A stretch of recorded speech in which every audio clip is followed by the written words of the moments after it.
Bonjour à tous les auditeurs de vipradioonline.fr, radio web de l'association RVPB située à Nice et Saint-Laurent-du-Var, chronique radio à propos du rallye Monte-Carlo WRC 2015 qui a eu lieu du 19 au 25 janvier. Notre reporter automobile Jean-Claude Liénard était présent sur ce rallye à Monaco.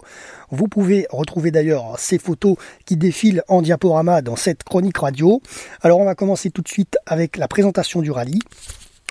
Alors pour cette 83e édition du rallye automobile Monte-Carlo, le comité d'organisation de l'Automobile Club de Monaco a concocté un parcours atypique, modifié à plus de 75% par rapport à 2014, qui s'annonce d'ores et déjà comme l'un des plus difficiles de son histoire. Revue de détail d'un itinéraire qui devrait avant tout surprendre mais néanmoins être apprécié par bon nombre de concurrents et qui, première nouveauté de cette édition 2015, pourront avoir recours à la réglementation Rallye 2 en cas d'abandon.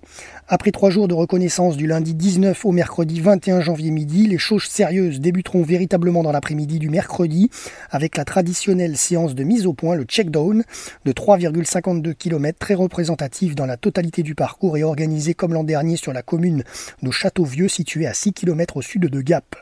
Le lendemain, le jeudi 22 janvier, les concurrents rejoindront la principauté de Monaco où sera donné en fin d'après-midi, place du Casino à Monte-Carlo, le départ officiel de cette première manche du championnat du monde des rallyes de la FIA 2015.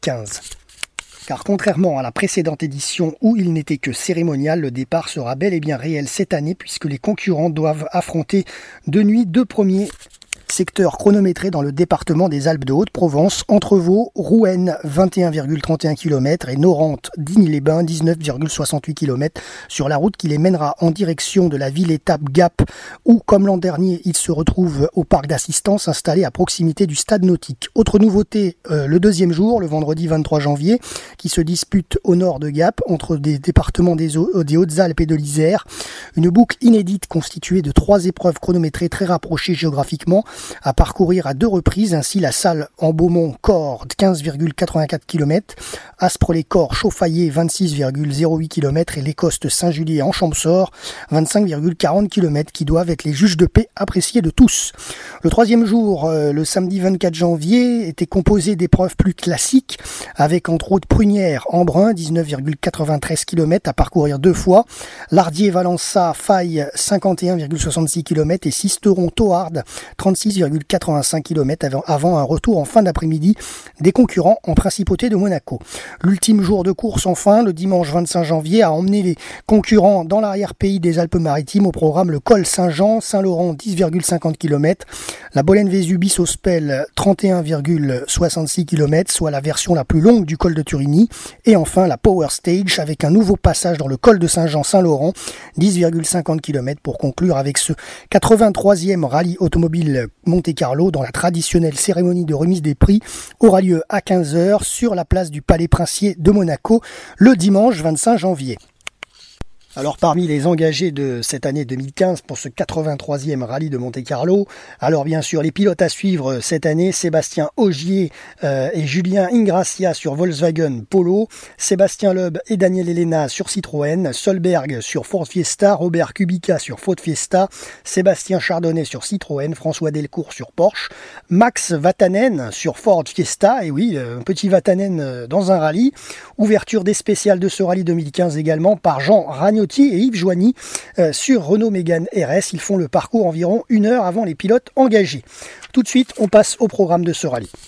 Alors, donc pour le programme, mercredi 21 janvier, donc 16h, séance de mise au point à Châteauvieux. Jeudi 22 janvier, 20h21, ES1 Entrevaux, Rouen 21,31 km, 21h29 ES2 Norantes Digne-les-Bains 19,68 km, vendredi 23 janvier 9h56 ES3 la salle en Beaumont-Corps 15,84 km, 10h29 ES4 Aspres-les-Corps Chauffaillé 25,81 km, 11h07 ES5 l'Écoste Saint-Julien en Champsaur 25,40 km, 14h38 ES6 la salle en Beaumont-Corps 15,84 km, 15h11 ES7 Aspres-les-Corps Chauffaillé 25,81 km et 15h49 ES8 les Costes Saint-Julien en Champsaur 25,40 km.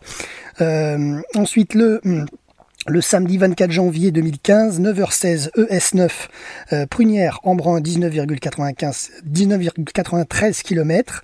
10h49, ES10, Lardier-Valence-Safaille, 51,70 km. 13h55, ES11, Prunières-Embrun, 19,93 km. 15h43, ES12, Sisteron-Tauard, 36,85 km. Et pour terminer la dernière journée, dimanche 25 janvier, 9h35, ES13, Col de Saint-Jean-Saint-Laurent, 10,16 km. 10h50, ES14, la Bolène-Vésubie-Sospel, 31,66 km. Et 12h08, ES15, Col de Saint-Jean-Saint-Laurent, 10,16 km. Parlons maintenant du classement général de ce 83e rallye de Monte-Carlo. Alors donc la victoire pour cette édition 2015 revient à Sébastien Ogier sur Volkswagen en 3h36 minutes et 40 secondes. Deuxième Latvala sur Volkswagen également. Troisième Mikkelsen sur Volkswagen aussi. Vous l'avez compris, c'est un triplé Volkswagen cette année 2015.